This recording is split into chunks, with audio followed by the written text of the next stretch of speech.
اجمیر شریف کی درگاہ میں جانا، اجمیر شریف کی درگاہ میں حاضر ہونا کیسا ہے، اس بارے میں تفصیل سے بتا دیں۔ ارسلان بہار۔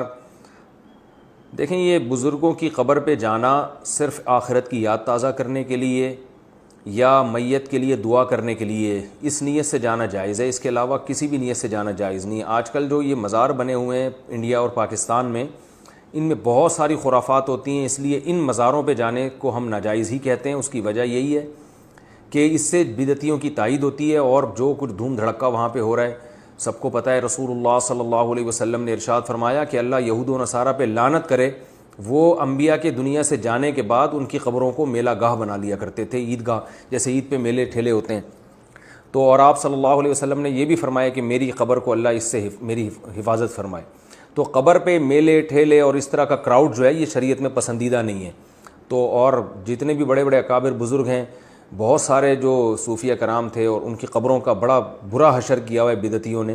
تو اس طرح آج بہرحال اس عمل سے منع کیا جائے گا۔ آپ اپنے گھر میں بیٹھیں اور کسی بزرگ کے لیے دعا کرنی ہو وہیں بیٹھ کے کر لیں۔ ہاں، جس بزرگ کی قبر پہ یہ سب کچھ نہ ہوتا ہو تو محض قبر کی زیارت کے لیے، جیسے نبی صلی اللہ علیہ وسلم کی قبر کی زیارت کے لیے ہم جاتے ہیں، ایسے کسی بزرگ کی قبر کی زیارت کے لیے بھی، یعنی زیارت برائے زیارت ہو تو جایا جا سکتا ہے۔ داتا صاحب جانا شرک ہے، بس بابا صاحب جانا شرک ہے، سلطان باؤ دے مزار تے جانا شرک ہے۔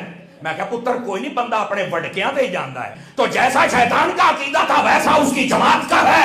اہل سنت مبارک ہو تمہیں، کیونکہ معراج کی رات میرے نبی کا جب سفر شروع ہوا تو فرمایا پہلے میرے حبیب کو لے جاؤ حضرت موسیٰ کے مزار پر۔ تو میں نے کہا یہ کیا ہو رہا ہے بتائیے بھائی، اگر مزارات پہ جانا منع ہوتا تو میرے نبی، اٹھائیے مسلم اور بخاری احد والا چیپٹر اٹھائیے، میرے نبی کبھی بھی ہر سال احد کے شہیدوں پہ مزاروں پر نہ جاتے۔ اگر مزارات پہ جانا منع ہوتا بیٹا تو میرا نبی کبھی یہ نہ کہتا کہ قبرستان جایا کرو اور جا کے السلام علیکم یا اہل القبور کہا کرو۔ یہ میرے نبی کبھی نہ فرماتے۔ یہ تم نے عقیدہ کہاں سے گھڑ لیا مزاروں پر نہیں جانا؟ تم نے قرآن نہیں پڑھا؟ اٹھاؤ 28واں پارہ، اللہ کیا فرماتا ہے؟ فرمایا قد یئسوا من الآخرۃ کما یئس الکفار من اصحاب القبور۔ فرمایا کئی لوگ آخرت کا ایسے انکار کرتے ہیں جیسے کافر قبروں والوں کا انکار کرتے ہیں۔ تو کیسے کہہ رہا ہے کہ مزاروں پہ جانا شرک ہے؟ جب تک یہ ولی زندہ تھے تب تک تو اسلام پھیلاتے رہے، تب تک تو دین پھیلاتے رہے، تب تک تو کافروں سے کلمہ پڑھواتے رہے، اور جب ان کے مزار بن گئے اب وہاں پہ جو جائے وہ مشرک ہو جائے، چس آ جائے اگر تو یہ کہے اور جنہوں نے کل ہمیں خدا کا بندہ بنایا آج بھی بنا رہے۔ تم کیوں جاتے ہو؟ میں کہہ رہی یہ عقیدہ ہے۔ اللہ کا ولی جب قبر میں جاتا ہے نا تو اللہ تعالیٰ اسے زندہ رکھتا ہے، لیکن اس کو کہتے ہیں برزخی زندگی۔ کیا کہتے ہیں؟ برزخ۔ وہ کیسے زندہ ہیں؟ تو میں نے کہا شہید زندہ نہیں ہے، اگر زندہ ہے تو میں نے کہا نبی پاک نے ایک جہاد سے واپس آ رہے تھے، آپ نے یہ فرمایا تھا، آپ فرماتے ہیں ہم چھوٹے جہاد سے آ رہے ہیں، بڑے کی طرف جا رہے ہیں۔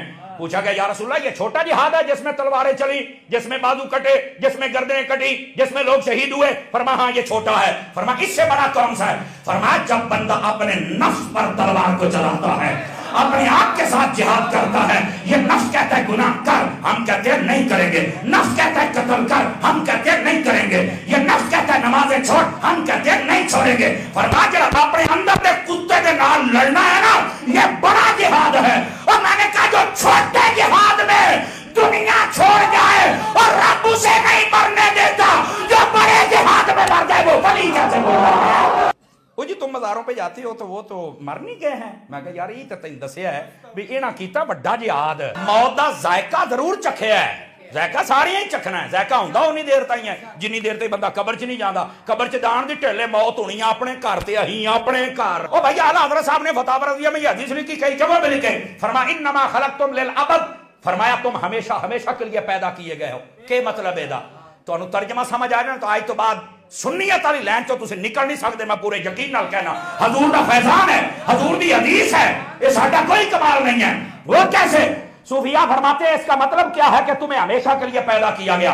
فرمایا مطلب یہ اللہ نے جب عالم ارواح میں روحوں کو پیدا کیا تو یہ روحیں وہاں زندہ تھی، پھر حضرت آدم علیہ السلام کی پشت میں رکھا تو یہ وہاں زندہ تھے، پھر اس انسان نے جگہ بدلی، یہ اپنی باپ کی صلب میں آیا، یہ وہاں زندہ تھا، پھر اس نے جگہ بدلی، یہ اپنی ماں کے پیٹ میں آیا، پھر یہ یہاں زندہ تھا، پھر اس نے جگہ بدلی، یہ دنیا میں آیا، یہ یہاں زندہ تھا، پھر یہ جگہ بدلے گا، یہ قبر میں جائے گا، یہ وہاں زندہ ہوگا، تبھی تو سوالوں کے جواب دے گا۔